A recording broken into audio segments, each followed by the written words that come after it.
Tout ce que nous voyons n'est que l'image de la réalité. Notre cerveau interprète alors transcription, retranscription des données effectives. Ce qui est n'est pas. La réalité n'est pas. On ne peut pas comprendre elle réelle en partant de la matière. Si nous fermons les yeux, tout devient alors possible. Ici la musique se mange à la petite cuillère. Le glaçon devient alors brûlant pour que Don Odeur puisse chuchoter à votre oreille que cette caresse fascinante n'est autre qu'un goût exquis de frissons. Les mots ont une puissance que seuls quelques savants maîtrisaient. En écoutant cette phrase, je contrôle actuellement votre réseau de pensée, comme étant su le flux de vos images internes. Propre à chacun. La richesse des mots n'est pas la multitude de mots qui existent, mais bien la réalité imaginée d'un mot qui est propre à chacun.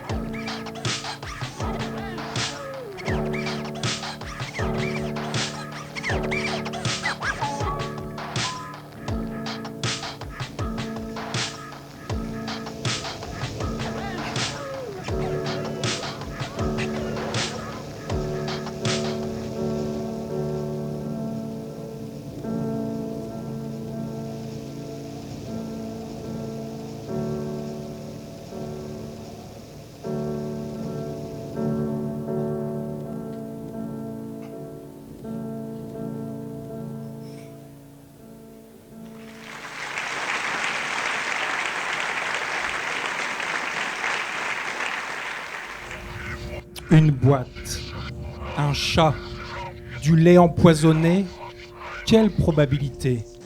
50% de chances que l'animal le boive, 50% de chances qu'il n'y touche pas. Quant à rester enfermé ou tout faire pour se libérer, selon les principes mêmes de la mécanique quantique, tant qu'on ne regarde pas dans la boîte, on ne sait qu'une chose, le chat est à la fois mort et vivant. De cette nouvelle grammaire de la matière, Smith ne s'y fait guère. Résumons, si A et B sont deux états possibles d'un même système physique, alors A plus B est également un état possible de ce système.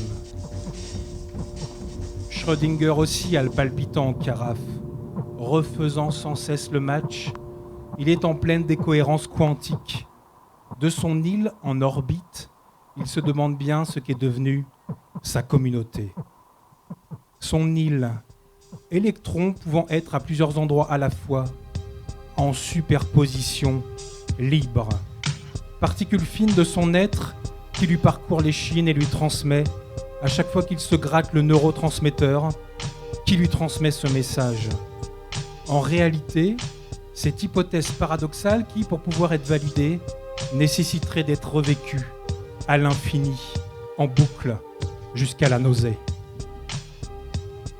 La combinaison de tous ces événements a donné naissance à un monde fragmenté, Sur la défensive, où des États inquiets cherche métaphoriquement et physiquement à construire des murs, pour se protéger des problèmes extérieurs. formant ainsi des îles dans un océan d'instabilité. Smith, lui, n'a pas d'île, il est yel, pluriel, se répétant l'équation en superposition. Une boîte, un chat, du lait empoisonné, quelle probabilité ? Une boîte, un chat, du lait empoisonné, quelle probabilité ? Une boîte, un chat, du lait empoisonné, quelle probabilité ? Se répétant cette interrogation, toujours en suspension. Mais pourquoi donc avoir empoisonné le lait ? Ça le titille, ça l'énerve, ça le pique, Smith. Est-ce que moi, je le boirais, ce lait ? Ou est-ce que je ferais tout pour me libérer ? Sa voix se trouble. Se libérer, est-ce inverser le rapport de force ? Ou faut-il que le rapport de force n'écrase pas le trouble pour que l'on puisse parler de liberté ? T'entends ça, Schrödinger ?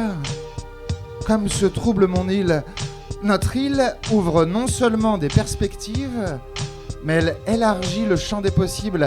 Il ne s'agit plus de la réduire ou de la faire disparaître, Elle est moteur de liberté. Rêver, veiller, se tenir en silence, écouter dans l'obscurité, se perdre, improviser une mélopée quantique, marcher, tel l'insomniaque, les orbites grandes ouvertes jusqu'au songe de cette nuit sans étoiles. Schrödinger miaule, réponse tentaculaire. Smith. Oui, Schrödinger. Le chat. Quoi, le chat? Il est... Les orbites, courbe trajectoire d'un corps sans fin, félin, ayant pour seul foyer cet autre antique corps céleste, féminin, mécanique spatiale à l'arrondi fermé, réduisant d'autant la trajectoire de ses pensées, il dit: La plus grande victime de ces conflits n'est autre que la vérité. Dans la mesure où la propagande de ces États, simultanément diffusée par plusieurs médias, qu'ils soient sociaux, commerciaux et même officiels, dans la mesure où cette propagande réelle et virtuelle a déformé, dénaturé, manipulé les informations sur ce qu'il s'est vraiment passé.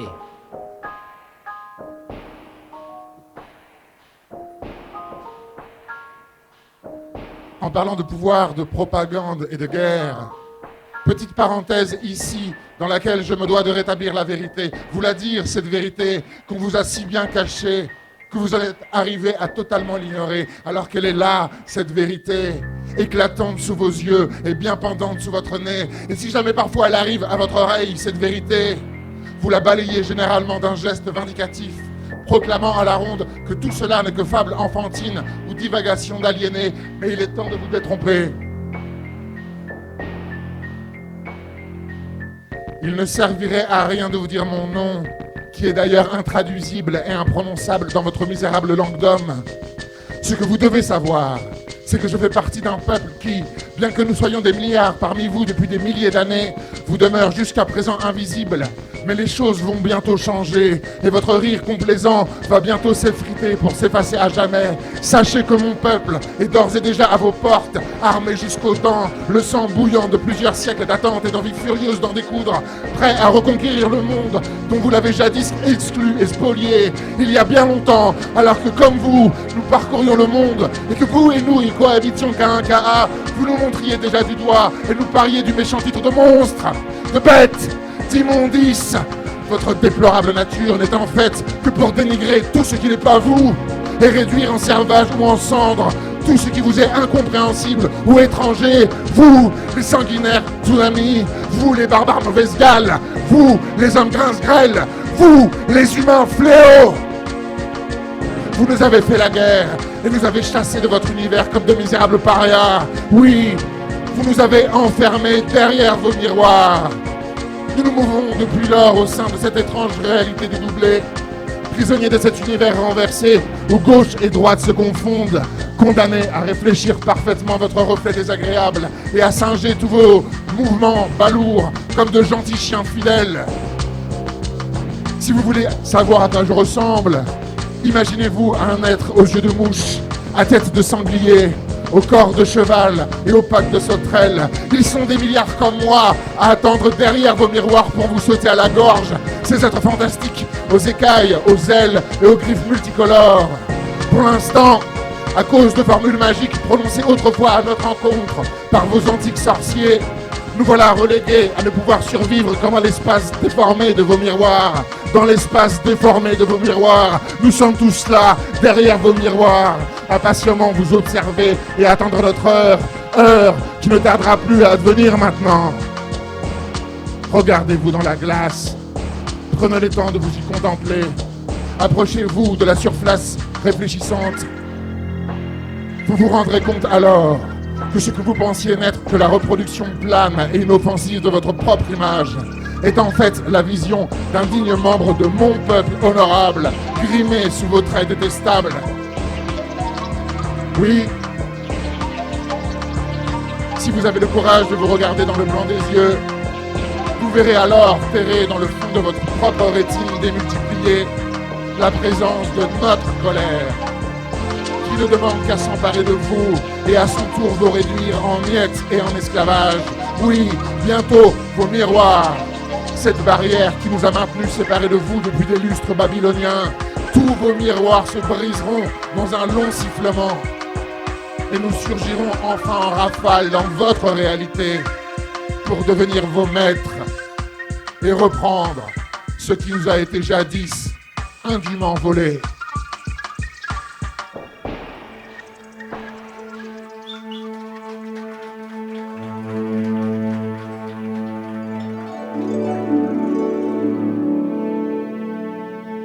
Je viens de la dimension 4, dans un cosmos inconnu, dans le parallèle de votre temps et de votre espace. Notre géométrie non euclidienne, nos lignes ne sont pas les mêmes. Nous sommes le courbe et l'envers, l'invisible visible, l'entrée par le mont analogue et la montagne sacrée. L'invariable vitesse lumière est un leurre. Nous nous en affranchissons par l'inversion des masses négatives. De chez vous, nous gardons des liens forts avec ceux qui savent, ceux qui ont essayé de vous raconter leurs souvenirs du futur. Des druides de l'Ouest, au pied des monolithes, les pythies de l'Antique, du fond de la caverne, les sorcières des vieux bois, femmes libres, mais traquées, aux chamans de partout qui, de leur lien avec la nature essentielle, ont foulé et parcourent encore votre globe bleu isolé dans cette galaxie matérielle. Ceux des peuples premiers et millénaires, des forêts primaires d'Amazonie, de l'Amérique du Sud ou aux steppes de Mongolie et de la taïga, des sorciers guérisseurs de la lointaine Afrique, puis dans les secrets hermétiques des anciens alchimistes, tout à leur étude silencieuse, dans les feux de la Tanor, à l'écoute des métaux et du chant des planètes, quand s'opère à la lune, dans des bains de rosée matinale, la transformation, la transmutation, le changement d'état de la matière, toujours à la recherche de la philosophale pierre. Ou encore les clairvoyants, dans des tarots mystiques, mais aussi des compositeurs de musique venant d'ailleurs, des auteurs splendides, qui dans leur écriture laissaient la plume glisser en mode automatique, des peintres inspirés, qui dans leurs couleurs mélangées laissaient entrevoir des lumières et des ombres d'un temps qui n'était pas le leur. Et même encore, des scientifiques en avance, des physiciens pas loin de trouver d'autres, les autres vérités. Tout cela que vous n'écoutez plus, que vous ne comprenez pas, réduit au silence, si ce n'est pas roué de coups par des censeurs habités de dogmes, de croyances, de peurs, d'idéologies, de tous les piliers d'un ordre établi, des piliers qui tremblent. Par des rêves, des synchronicités, nous leur parlons, on leur fait voir les signes pour enfin les guider. Sale temps pour les poètes dans cette époque morne où le progrès se fait voler le sens par la technologie. Du cœur et de l'instinct ne leur reste presque plus rien. De la dimension 4, on veille encore de loin sur le cours de vos pensées malades. Dans des danses de sphères, dans des lévitations de transe, nous chantons les mains levées, ouvertes, laissant se répéter depuis le fond des âges créateurs, pour maintenir l'équilibre, pour conserver les rythmes, les tambours qui sonnent ces mélodies ataviques, conservent la force des premiers feux, le crépitement singulier des flammes de l'espoir, la volonté de vie nécessaire à toute continuité. Nous passons par des ondes étrangères à vos habituels sens. On s'immisce, nous glissons, nous sommes les frissons imperceptiblement. Vous nous captez, vous nous recevez dans une muette ignorance. Souvent, vous hésitez dans une fausse naïveté, car au fond de toutes et tous, vous ressentez ces appels. Vous interprétez les symboles, chacun à sa manière. Mais pour qui on vous prendrait si vous cédiez la voix puissante de la raison pour vous y empêcher? Alors, vous vous obstinez à bien fermer les yeux, à bien tromper votre regard. Passent alors les flux qui submergent nos émissions, parasitent ces messages que nous vous envoyons. Choisissez maintenant, dans des illusions de libre arbitre, de prendre les appels ou de raccrocher. La dimension 4 reste au bout de ce fil invisible, joignable à tout moment. Mais pour encore combien de temps?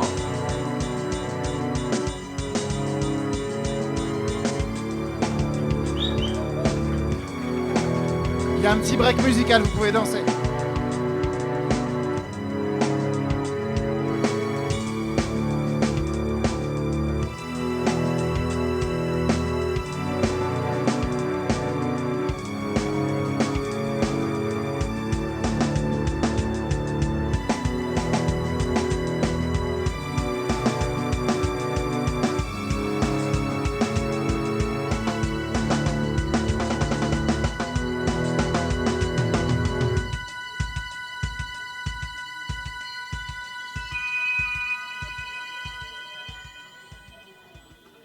Ce qui suit appartient déjà au passé. A été écrit par un humain pour le transmettre à d'autres humains. Minable tentative créative, avec ses doigts sur un clavier. Tac tac tac, échappe, supprimé, pomme Z, pomme V. Tac tac tac, suspension, tac tac tac, enregistré. Généreux face au ringard, le chat de GPT fait cette proposition à l'humain désemparé.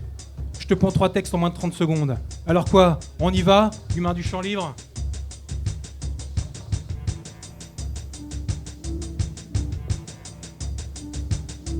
Thème du soir, les mondes parallèles. Descriptif. Dans un monde qui n'existe pas, un peuple qui n'existe pas tente de se révolter contre un pouvoir qui n'existe pas. Qu'est-ce qui existe finalement dans cette histoire qui elle-même n'existe pas ? Intriguant. Le monde était un vide qui n'attendait que d'être rempli. Pas de gens, pas de créatures, pas de vie du tout. Mais quelque chose s'agitait. Un vaste pouvoir caché à la vue du monde. Un petit groupe de personnes est apparu dans le néant, déterminé à mettre fin à la force tapie dans l'ombre.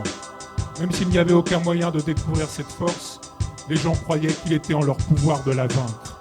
Ils ont organisé une révolution, rassemblant leurs forces et leur courage pour lutter contre l'invisible. Cela semblait impossible, mais ils ont continué coûte que coûte. Ils étaient déterminés à reprendre leur monde, à le libérer de la force oppressive. Ils n'avaient aucune idée de la puissance à laquelle ils se heurtaient, mais ils continuaient à aller de l'avant, sans se laisser décourager. Finalement, ils ont atteint la source du pouvoir, pour découvrir ce qui était caché dans l'ombre depuis le début. Mais ils n'étaient pas préparés à ce qu'ils ont trouvé. Le pouvoir contre lequel ils s'étaient battus était le pouvoir de leur propre esprit, le pouvoir de l'imagination et de la créativité. Les gens ont réalisé que la seule façon de libérer leur monde était d'utiliser le pouvoir de leur esprit pour créer le monde qu'ils voulaient. Ainsi, d'un geste de la main et d'une étincelle de détermination, les gens ont créé un monde à partir de rien d'autre que leur esprit. Un monde rempli de beauté, d'espoir et de croissance. En regardant autour d'eux, les gens ont vu un monde qui leur appartenait. Un monde qui existait grâce au pouvoir de leur propre esprit. Un monde qui leur appartenait à eux seuls.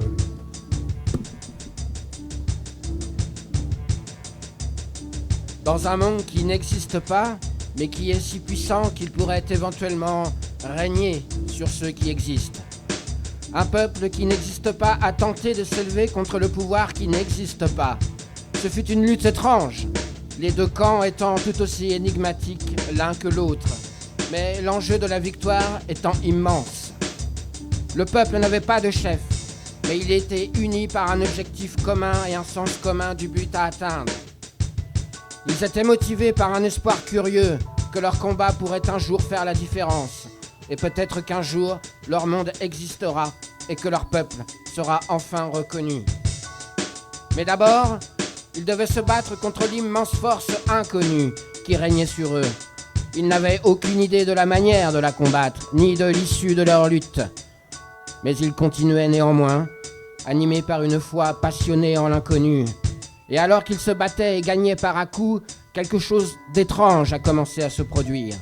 Les gens ont commencé à croire que leur monde existait, que même la puissance contre laquelle ils se battaient faisait partie de leur réalité.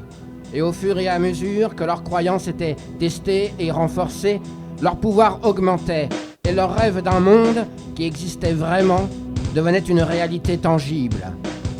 Finalement, les personnes qui n'existaient pas ont gagné, et leur monde, qui n'existait pas, est devenu réalité. Mais même maintenant, ce qui reste un mystère, c'est ce pouvoir qui était là depuis le début. Et qu'est-ce qu'il a à voir avec le monde qui existe ?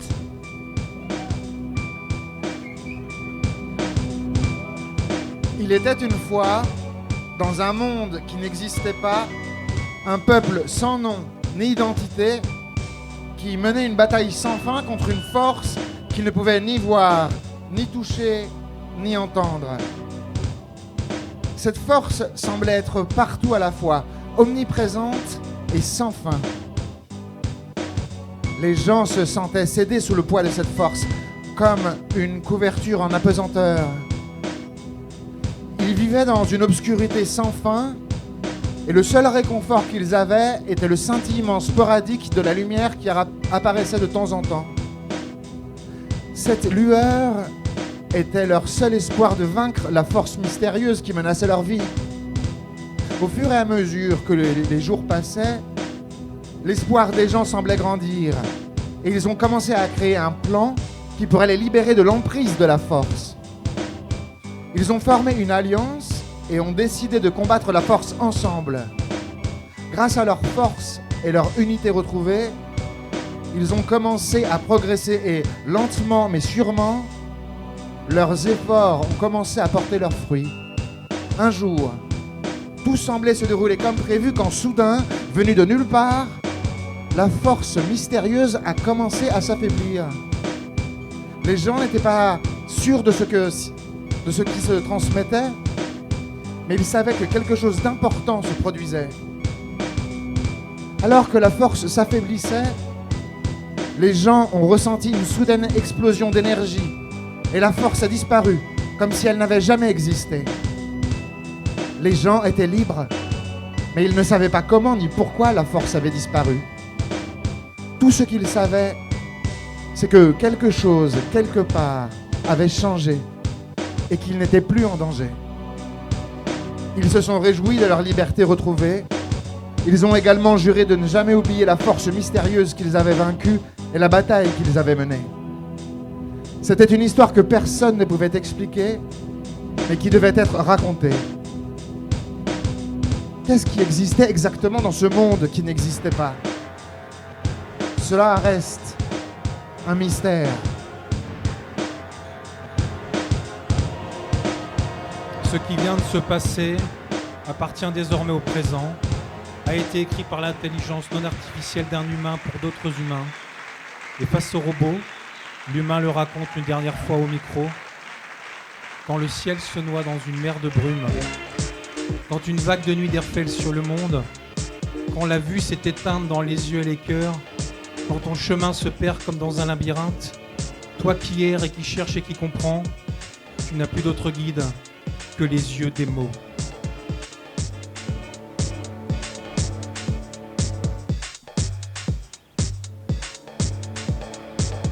Vous pouvez danser.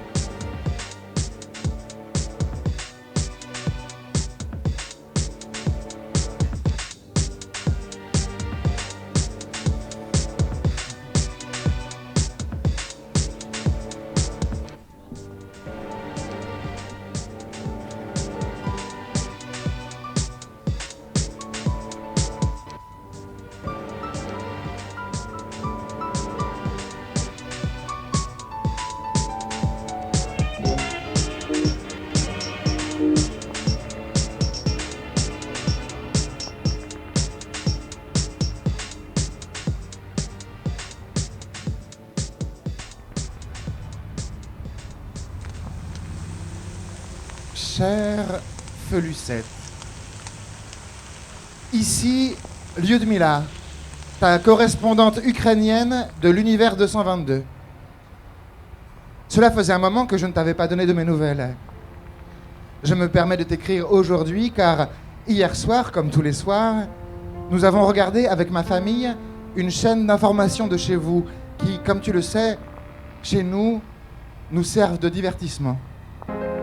Il faut dire que vous avez le chic pour faire de la vie un drame si intense. Chez vous, l'amour semble se tisser comme une aventure à multiples tiroirs et rebondissements. Une sorte de polar tragicomique. Et vous faites de la mort un mystère, dont débattent depuis des siècles vos meilleurs philosophes et vos experts les plus pointus. Ils s'invectivent les uns les autres et s'arrachent eux-mêmes les cheveux sur cette idée et la mort. Votre cœur semble si complexe, si empli de contradictions insolubles. Bref, l'existence chez vous a l'air bien compliquée. Mais c'est une joie telle chez nous d'observer vos péripéties si attachantes. Vous savez comme nul autre nous faire passer du rire aux larmes. D'autant plus que ces derniers temps, Vos scénaristes du réel fourmillent d'idées plus baroques et loufoques les unes que les autres. Pandémie planétaire, récession globale, réchauffement climatique, explosion des technologies mécaniques et numériques, épuisement des ressources naturelles, menace d'une prochaine guerre mondiale et peut-être nucléaire. Waouh! On peut dire qu'on ne s'ennuie jamais avec vous. Je t'avoue que ma famille et moi sommes devenus complètement accros. Nous enchaînons vos saisons sans pouvoir nous arrêter. Votre soupe opéra est tellement addictif. Je t'écris donc pour te rassurer car j'ai bien vu que mes frères ukrainiens de ta dimension essuient une guerre depuis quoi? Bientôt 1 an maintenant. Mais chez nous, tout va bien. Tout va même pour le mieux. Je ne peux m'empêcher de ressentir un terrible pincement au cœur quand je vois chez vous mon cher pays ravagé par les bombes, mais chez nous, rien de tout cela. Les Russes sont nos amis. D'ailleurs, toutes les nations sont nos amis. Je ne te cache pas qu'il est pour nous très étrange, bien qu'aussi extrêmement distrayant, d'observer cette manie vôtre de sans cesse vous faire la guerre et de vous massacrer les uns les autres. Quel triste et spectaculaire passe-temps. Sais-tu pourquoi les êtres humains de chez vous n'arrivent pas à cohabiter et à tout simplement vivre en paix? Cela reste pour nous une énigme absolue dont pourtant nous regardons fascinés tous les épisodes.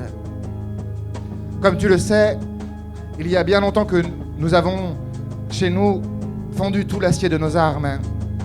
De manière générale, nous avons arrêté les progrès de notre science et de notre technologie au moment où nous sentions qu'elles pourraient nous faire plus de mal que de bien.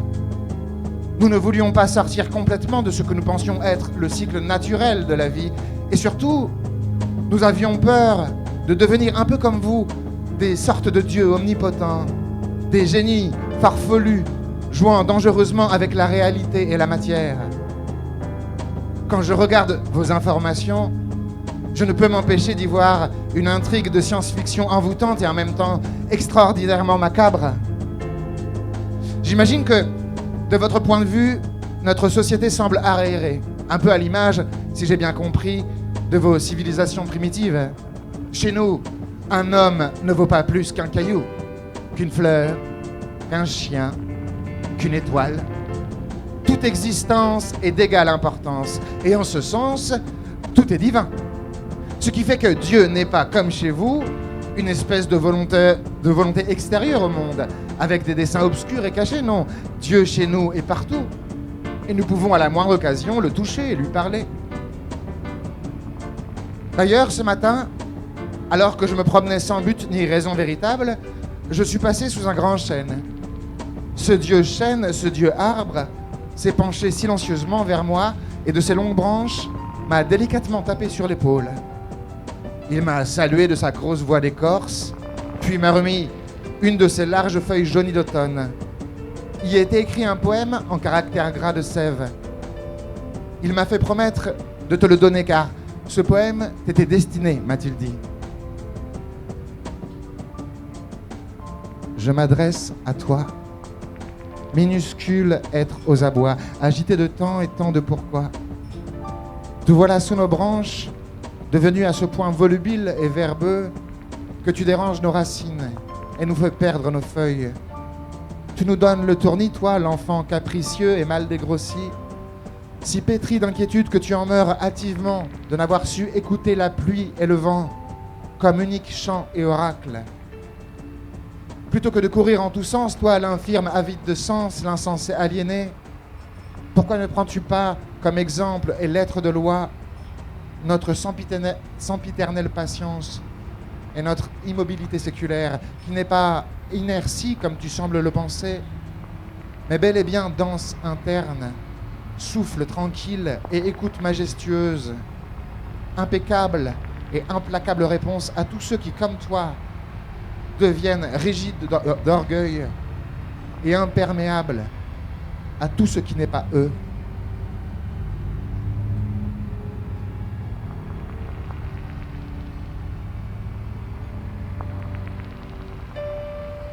Nyarlathotep, Shub-Niggurath, Ia Cthulhu Fhtagn, Azathoth, Yog-Sothoth, Ashtur,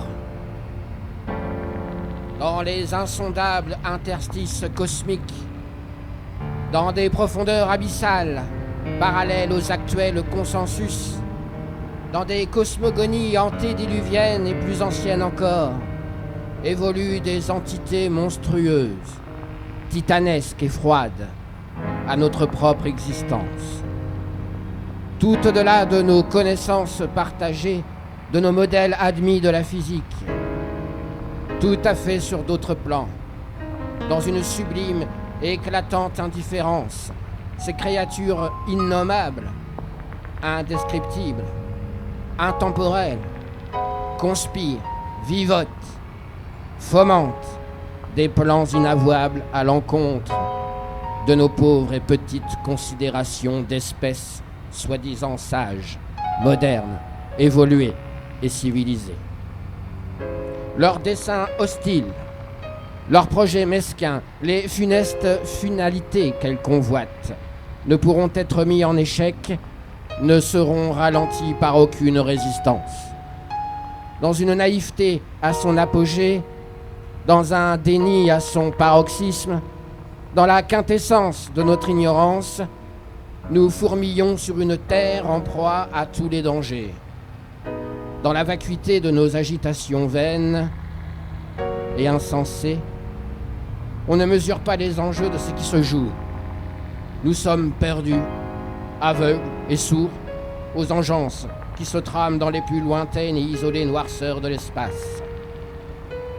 Les obscurités opaques du sombre inconnu firmament qui ourdissent des menaces muettes contre notre placide et si fragile présence sur cette curieuse planète. Ces invraisemblables déités, panthéons d'une mythologie ignorée des hommes, ces horreurs cosmiques grouillent dans des états larvaires, composés, constitués de tant de malformations et dégénérescences, de mélanges improbables de chair et de substances autres. Elles sont tant psychiques que physiques, dans des entendements inatteignables pour nos psychés et notre limite mentale. Nous tomberions fous à coup sûr, à perdre la raison, à déchirer nos croyances, nos convictions, nos habituels repères, si par folie nous nous trouvions à voir ou observer ces ignominies, égrégores néfastes de pourriture et de matière en décomposition, substrat de membres gélatineux, de tentacules affreuses, d'œils multiples, et que sais-je encore. Comme le diable lui-même, elle visite parfois des âmes déjà égarées. Polymorphe, comme le chaos rampant, elle chuchote dans des cauchemars insupportables aux damnés qui en font l'expérience, des murmures de vicissitudes abjectes, des consignes malignes, des ordres inqualifiables pour asservir des sectateurs, des prédicateurs, des cultistes, et ainsi les faire céder dans des aliénations irrévocables de leurs méandres de malfaisance pour qu'ils s'exécutent à courber l'échine devant elles et à travailler à leur venue prochaine. Cela s'affaire dans des cénacles secrets, dans des alcôves souterraines et enfouies, à psalmodier les langages gutturaux, les paroles impies qui ouvrent les passages occultes et nécessaires aux apparitions des grands anciens. Monstres infâmes et corrompus. Ils étaient là avant le tout, avant l'espace, avant le temps. Extraterrestres et progéniture d'un néant écarlate de puissance pure et de malédiction. Alors, après moi-même avoir étudié des livres interdits, les maudites écritures cachées dissimulées au regard des lambdas, les grimoires et l'inénarrable Necronomicon, j'ai essayé d'alerter, de crier ma peur et mon effroi de la tragique vérité. En vain, bien entendu. Mes conférences, discours, correspondances à la communauté scientifique, tout est resté lettre morte. Et pire encore, j'écris ces mots de l'hospice psychiatrique, d'une chambre, de ma cellule dans le quartier haute sécurité, fou parmi les fous, lucide avant les effarés. Je n'ai plus d'autre choix que de vénérer intégralement de tout mon être, de tout mon soul, mes nouveaux maîtres, et d'aspirer à leur proche hégémonie. Leur avènement est imminent. Vous ne pourrez pas dire que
Lucia Mia, la fenêtre entr'ouverte, je lis ta lettre. Au milieu coule une rivière. Les roseaux plient sous le poids du vent, ploient sous les plis de la pluie. Des canettes rouillées surnagent parmi la vase. Le marigot pour berge, lion émerge. À contre-courant de nos souvenirs, la minuterie, elle remonte le temps, en vain, dans le vide, même faïence, même couvert, même ordre ordonné de la part d'êtres désordonnés, voués aux ordres de leur seule destinée. Pantins de tristes marionnettistes, les bras enchaînés, ils sont là, ces bras. Chez nous, leur unique valeur marchande, chez toi, l'honneur de tout un pays au combat. Après tout, ne sommes-nous pas de simples baluchons ici-bas, parqués pour 3-4 mois, condamnés à une perpétuité chronométrée, juste le temps pour chacun de faire son blé, sur le dos de sinistres poulaillers, vaste hangar dévasté. Future maison close pour poules surmédiquées, antibio dans les grains et hop, les œufs sont calibrés, toutes les mêmes. Moutons à coquilles, omelettes standardisées dans des rayonnages de pacotille, volatiles drogués ou moscales exploités, même combat, force à forcer d'avancer, d'asphalte en bitume, de crise d'asthme en biture, de champs pécuniaires en champs prolétaires, pas de coton, non pas de coton, tous unis par la même vie. Ici aussi on ne se serre plus la main, les coudes à la rigueur, rythmés par la descente d'étranges liqueurs. Et quand le breuvage coule dans les veines, s'exprime la déveine. Ici ou là, même repère, ceux de ces hommes qui n'en ont guère, sous le rougeoiement du tube électrique mijotent les pommes de terre, sous les assauts des poignets surentraînés sirotent les bières. Mais qu'est-ce que je fous là, Lucia? Et pourquoi je pense à toi? Cheveux aux bornes pour pupilles noires, diminutif de Lyudmila, souvenir épisodique de toi. Je comprends pas. Minuscule pièce de cette auberge de jeunesse, la tienne, la mienne, la nôtre. Celle de toutes ces tempes grisonnantes, de ces peaux glabres, de ces bras tatoués, de ces barbes de 3 jours sur des joues creusées par l'éternité. Auberge de détresse, regard hagard, poings crispés dans la poche, sac plastique comme prolongement de l'autre bras, dos voûté par le fardeau, chaussons aux pieds, charentaise d'un ultime malaise, ligne de mire, escalier, couloir, sas, couple dévié, douche sur le palier, double verrou, ultime sas de l'intimité. Ici tout est plié, tous se disent « je suis de passage », qu'on se le dise, nous sommes de passage. Auberge de souplesse, carrefour de mal en mal de stabilité, les cotes de travail sont vertes, sont bleues, sont élimées, les coques des chaussures durent comme leur labeur, une seconde peau. Au bord de l'eau, loin, bien loin des rives du Dniepr, du cours du Grivnia, côte de maille protectrice, il n'y a que maille qui maille, le reste n'est qu'illusion, pas la peine de jouer au con. Opacité comme seul droit à la circulation. Au loin, des voix se font entendre, mouvement de lèvres réelles à destination virtuelle. Aujourd'hui, la conversation intime s'impose sous les néons, code Wi-Fi à retirer à l'accueil de son existence, tatouage indispensable à la chaleur du foyer éloigné. Conversation saccadée, au rythme de la connexion, cerveau numérique, plus qu'horaire, le décalage est humain. Tu sais, je t'aime moi aussi, lien charnel, camé du web, webcam en perfusion. J'ai vraiment besoin de ce rendez-vous. Avec toi? Oui, mais avec moi aussi. Toi plus moi égale cette intimité sans cesse violée. Écran plat pour redonner du volume au vécu de la journée. Intraveineuse, laiteuse, bas débit pour ébat interdit. Approche-toi. C'est fou comme t'as l'air fatigué ce soir. T'as les traits tirés, non? Grain de la peau pixelisée, masque d'argile qui masque cet équilibre fragile, cette promesse d'un retour in fine déprogrammé. À carreaux, sur des housses ou de simples draps, le chemin est balisé. Notre auberge est perchée sur plusieurs niveaux.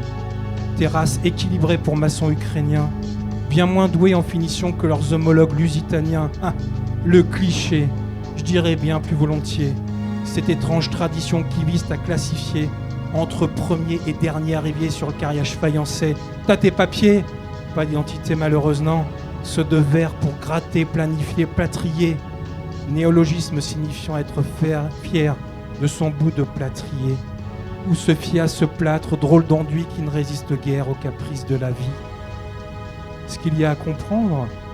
Rien. Ou peut-être si. Depuis ton départ, mon auberge est monastère. Refuge des âmes, écho des larmes, haute voûte insonorisée qui calfeutre la réalité. Des pierres de taille, pas de taille à encadrer toutes ces allées et venues.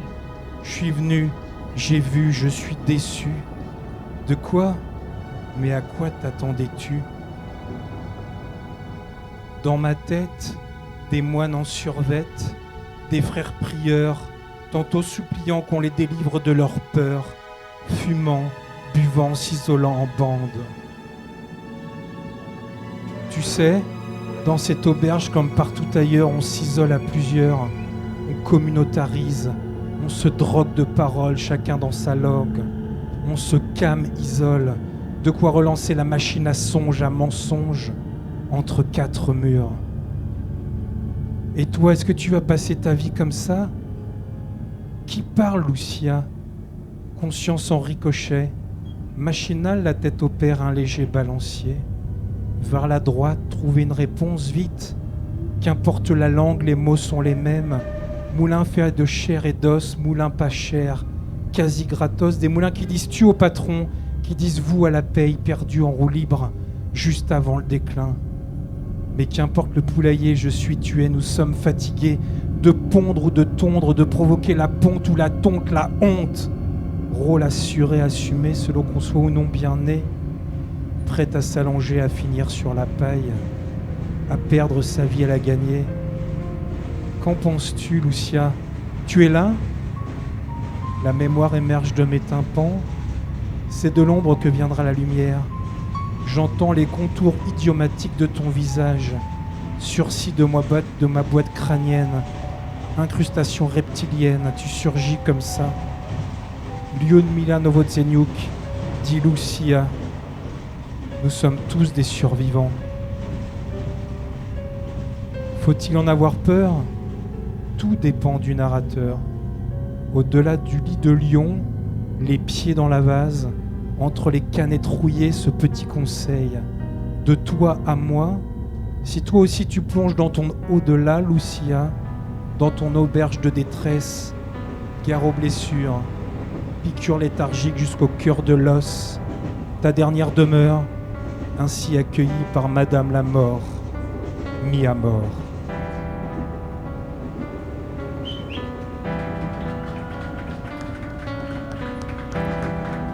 Je t'aime, je t'aime, je t'aime, je t'aime, je t'aime, je t'aime, mon univers parallèle.